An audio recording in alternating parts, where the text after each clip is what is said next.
करने के लिए यहाँ उपस्थित हूँ। विश्व में सबसे प्राचीनतम ग्रंथ के रूप में वेदों को माना जाता है। वेद शब्द का अर्थ ज्ञान है।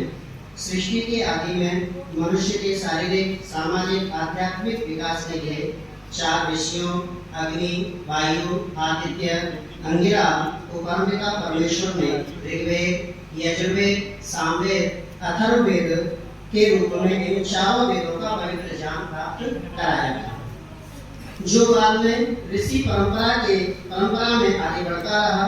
लेखन सामग्री का अभाव होने के कारण इन्हें लंबे समय तक कंठस्थीकरण के द्वारा संजोया गया था, जिस कारण वेदों का एक नाम श्रुति भी है। इन वेदों में मनुष्य जीवन को सार्थक बनाने के लिए जिन जिन विद्याओं की आवश्यकता पड़ती है या भविष्य में पड़ेगी, उन सब ज्ञान विज्ञान का विस्तार से वर्णन इन वेदों में है। अथर्ववेद में 4 वेदों में से एक वेद है। यह वेद विभिन्न प्रकार के आध्यात्मिक और आयुर्वेदिक विज्ञान से संबंधित मंत्रों का संग्रह है। अथर्ववेद में शैली और विषयों की दृष्टि से आधुनिक वेदों से थोड़ी सी भिन्नता है। इनमें विभिन्न प्रकार के मंत्रों के माध्यम से रोग निवारण, उपचार और आयुर्वेदिक चिकित्सा के सिद्धांतों का वर्णन किया गया है। अथर्ववेद में आध्यात्मिक विचार, समाज की समृद्धि और यज्ञों की महत्वपूर्णता पर भी बल दिया गया है।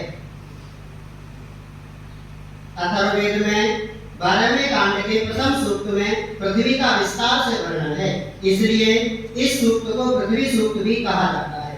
इस सूक्त के ऋषि अथर्वा, देवता, भूमि और मंत्रों की संख्या इसमें 63 है। पृथ्वी को धारण करने के लिए सत्य, महत्ता, उग्रता, दीक्षा, तपस्या, ब्रह्म और यज्ञ की आवश्यकता होती है। जैसा कि पृथ्वी सूक्त के प्रथम मंत्र में ही कहा गया है, सत्यम अभृत उग्रम दीक्षा तपो ब्रह्म यज्ञः पृथ्वी धारयन्ति।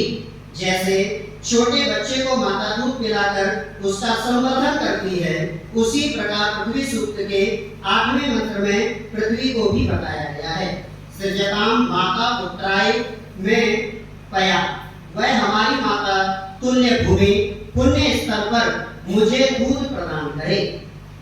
पृथ्वी सूक्त के 10वें मंत्र में मनुष्य को पृथ्वी का पुत्र और पृथ्वी को माता कहा गया है। माता, भूमि, पुत्रो अहम पृथिव्या उपसर्गा। 4 वेदों में अथर्ववेद का विशेष महत्व है और अथर्ववेद में पृथ्वी सूक्त अपने में खुद ही पृथ्वी माँ के महत्व को बताने में विशेष स्थान रखता है। आज भी हमारे समाज में धरती माँ को बहुत विशेष महत्व समझा जाता है, जिसकी मूल भावना वेदों में से ही निकली है। ये धरती माँ का जो शब्द है, हम जहाँ से भी इसको निकालते हैं, इसकी मूल भावना की जो उपज है, मातृत्व की जो भावना की उपज है, वो हमें वेदों में प्रदान की है। धन्यवाद।